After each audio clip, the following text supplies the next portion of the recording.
ಬೆಂಗಳೂರಿನ RPC ಲೇಔಟ್ನ Brooklyn national public ಶಾಲೆಯ annual day ಸಮನ್ವಯ ಟ್ರೆಡಿಷನ್ ಮೀಟ್ ಅದ್ಧೂರಿಯಾಗಿ ಶನಿವಾರ ಸಂಜೆ ನಡೆಯಿತು. ಬನ್ನೇರುಘಟ್ಟ ರಸ್ತೆಯ ಎಎಂಸಿ ಕ್ಯಾಂಪಸ್ನಲ್ಲಿ ಆಯೋಜಿಸಿದ್ದ ಕಾರ್ಯಕ್ರಮಕ್ಕೆ ಎಎಂಸಿ ಶಿಕ್ಷಣ ಸಂಸ್ಥೆ ಅಧ್ಯಕ್ಷರಾದ ಡಾ. ಪರಮಹಂಸ ಅವರು ಚಾಲನೆ ನೀಡಿದರು. ಎಎಂಸಿ ಶಿಕ್ಷಣ ಸಂಸ್ಥೆ ಉಪಾಧ್ಯಕ್ಷರಾದ ಗೀತಾ ಪರಮಹಂಸ, ಮೋನಿಕಾ ಕಲ್ಲೂರಿ, ಪ್ರಾಂಶುಪಾಲರಾದ ನಿರ್ಮಲಾ ಚೆಟ್ಟಿ ಮತ್ತಿತರರು ಸಮಾರಂಭದಲ್ಲಿ ಉಪಸ್ಥಿತರಿದ್ದರು. ಬಳಿಕ ಮಾತನಾಡಿದ ಡಾ. ಪರಮಹಂಸ, ಒಟ್ಟಾರೆ ಎಎಂಸಿ ಸಂಸ್ಥೆಯಲ್ಲಿ 2 ಲಕ್ಷಕ್ಕೂ ಹೆಚ್ಚು ವಿದ್ಯಾರ್ಥಿಗಳು ವ್ಯಾಸಂಗ ಮಾಡ್ತಾ ಇದ್ದು 2,000ಕ್ಕೂ ಅಧಿಕ ಸಿಬ್ಬಂದಿ ಕಾರ್ಯನಿರ್ವಹಿಸುತ್ತಿದ್ದಾರೆ. ಅವರಲ್ಲಿ ಸ್ಥಳೀಯ ಕನ್ನಡಿಗರಿಗೆ ಅವಕಾಶ ನೀಡಲಾಗಿದೆ. ಸಂಸ್ಥೆಯಲ್ಲಿ ಮಕ್ಕಳಿಗೆ ಅತ್ಯುತ್ತಮ ಗುಣಮಟ್ಟದ ಶಿಕ್ಷಣಕ್ಕೆ ಒತ್ತು ನೀಡಲಾಗಿದೆ ಎಂದರು. We are the school as a policy, even in MBA and MCA engineering, we have up to the PhD.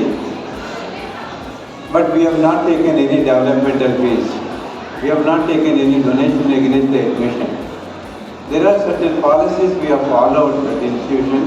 Education should be spread to the different people and it should give them a good life to them. That is how we have come up. The thinking of studying in 35 years back in California is not a joke. It was something very great to get a seat itself. But we have made all those things possible. We wanted to contribute something back to the country, something good to the state of Karnataka.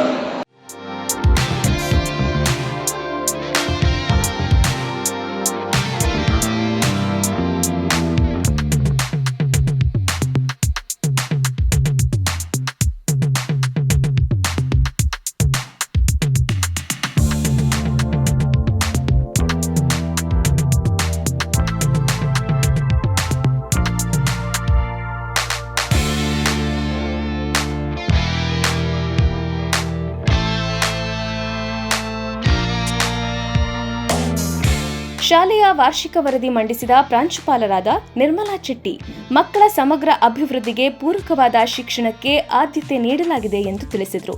Eco-friendly Ganesha prepared with a clay Ganeshas were made blending devotion and creativity to make them know the importance not to spoil the environment with the colors.